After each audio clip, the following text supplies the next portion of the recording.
డబ్బా కానీ వచ్చి ఇక్కడ ఏం చేస్తున్నావురా? నువ్వు ఉండమ్మా. ఏంట్రా ఏదో దీర్ఘంగా ఆలోచిస్తున్నావు? అబ్బా డిస్టర్బ్ చేయమాకమ్మా. రేయ్ మర్యాదగా లేచి ఇంటికి రా. నేను వస్తాలే, నువ్వు. రేయ్ ముందు పైకిలే. దేని గురించి రా అంతలా ఆలోచిస్తున్నావు? అది కాదమ్మా, మనం బాత్రూమ్కి వెళ్తాం కదా. వెళ్తాం. ఏ చెత్త పడితే ఆ చెత్త తింటాం కదమ్మా. తింటాం. మరి అదంతా కడుపులో ఎవరు నూరుతారమ్మా? తెల్లారేసరికి అంత మెత్తగొత్తది.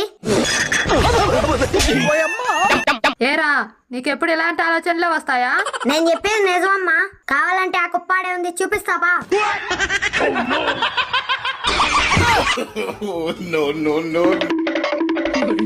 ఇదేంటి మా అమ్మ అలా భయపడుతుంది?